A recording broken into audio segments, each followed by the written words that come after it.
My thanks to a Twitter user for pointing this out. You know who you are. Hey? Kath on Twitter. Hey, Kath. Beep, beep, beep, beep. Welcome to the court of the Edijester. Today, pushed by Kath, I have the full BBC South report on the state of trans medicine and the individuals that are bothered about it. So, before anything else, come and be a warrior teacher. Buy me a coffee, the usual stuff. Links are in the doobries. Let's start. This evening, South Today. Delay and despair for trans people with a wait for a first NHS appointment now as much as 5 years. I know that is a hope that's never going to be realised whilst the NHS trans healthcare remains in the state that it's in now. Right, so what we can surmise from that opening thing is, well, it's all about nails and flowers. Right, it's all about nails and flowers. Why have they got that on there? Why the focus on the nails and the flowers? It's like womanhood is performative. That's how they think it is. They think being a woman is performative, isn't it? That's what they think. You want to carry on? Let's carry on. For trans people, the delay for a first appointment at a gender identity clinic has doubled since 2018. More than 7 million people are currently on the NHS England list for elective care. That is care planned in advance. Of those, 31,000 are waiting for gender services. The target wait time for a first appointment is 18 weeks, but the BBC has found that the average wait to access adult gender identity clinics in England is now 2 to 5 years. It's causing stress and anxiety, even despair for patients with gender dysmorphia. Now that's an interesting one in itself, isn't it? Elective means planned in advance. It's not an emergency. Your leg ain't coming off. You know, your spleen hasn't fallen out. Elective, non-emergency. Shouldn't be elective at all. Shouldn't be in a planet ahead. Shouldn't be able to be doing it at all. Elective. So there's lots of people on elective surgery. I'm one of them, right? So lots of people have got stuff lined up because they're unwell and they're waiting. No way should this ever be anywhere on that list. It just shouldn't. It just shouldn't. I mean, it's just insane. And they call it gender dysmorphia. That's a bit of a change, isn't it? Right? Gender dysmorphia. Let's watch a bit more. Dee, who's now 50, says she's known for years that she wanted to transition from a male to a female. This could involve a series of legal, social and physical changes. Oh, right. So now, you know, they can change their sex, can they? Nobody changes sex. What a bloody nonsense. It took me a long time to make that decision. So 2 children, 2 failed marriages later, I decided that that's what I wanted to do. What I didn't realise was the amount of time it was going to take to actually make that transition. Where the hell are his wives and children? Go and talk to them. Go and talk to his wives and children. That's what I would suggest. That's what you need to do. Stop calling him she. It's not a she, it's a him. They're all hims on this, not she. Stop doing this. BBC drives me bloody insane. 18 weeks is the target waiting time to begin treatment, which includes hormone therapy and surgery. But our investigations found some transgender people across the south have been waiting between 3 to 5 years for a first appointment. Dee, a head gardener, has been on a waiting list for 5 years and is yet to see a doctor. Right at the beginning, you get this euphoric feeling where you've got your referral and it goes sent off, and then you're way up to start with, and then you slowly come down because nobody's been in touch with you.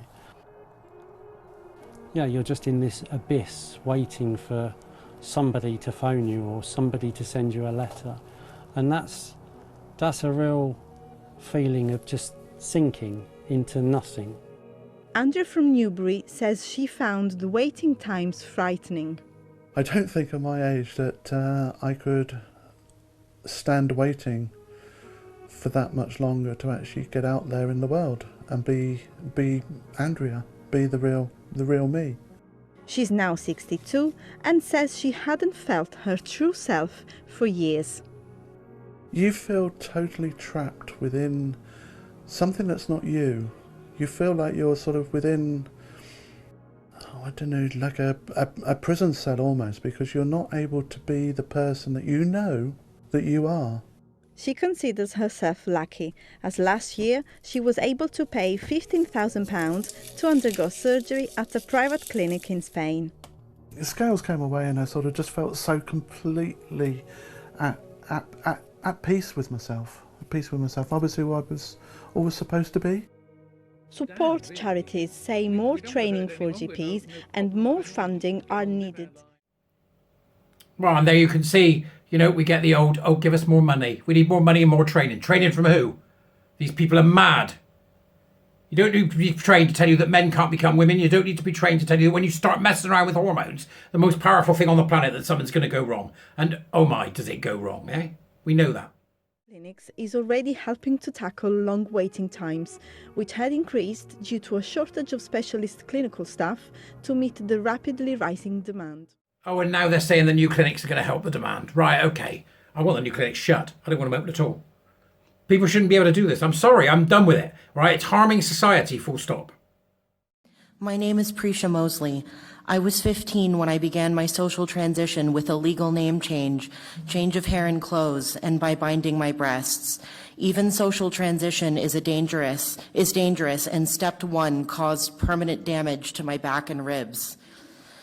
I already had pre-existing diagnoses of OCD, anorexia, anxiety, depression, and borderline personality disorder when I saw my WPATH certified gender therapist at 17 years old.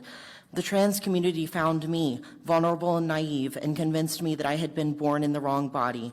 They told me I needed a letter of recommendation which would unlock hormones and surgery. So I went online without my parents and found the therapist who wrote me my letter in one 15-minute appointment. Testosterone was injected into my anorexic body by a pediatric endocrinologist in the same hospital where I was seeing a nutritionist for my severe eating disorder and receiving stitches for cutting. Testosterone was covered by insurance, and I was assured that if it wasn't, my doctor could make changes to the codes to make sure it was. I live in constant regret and frequent sorrow, but the regret is not the worst part. Testosterone had severe side effects which have robbed me of my quality of life. I am in pain. My neck, back, and shoulders burn, and it will never stop. My joints ache. My genitals are painful and atrophied. I have heard that what has happened to them be compared to female genital mutilation, and I agree. Parts of my vagina have atrophied away. It is so small that I can no longer use tampons. I suffered for years with ovarian cysts, for which I went to the emergency room. I was told that testosterone caused my uterus to fold over, and there were signs of uterine prolapse. I do not know if I am fertile, but I do not believe I am. I am 25 now and received help from my mental health and trauma and want to have children now.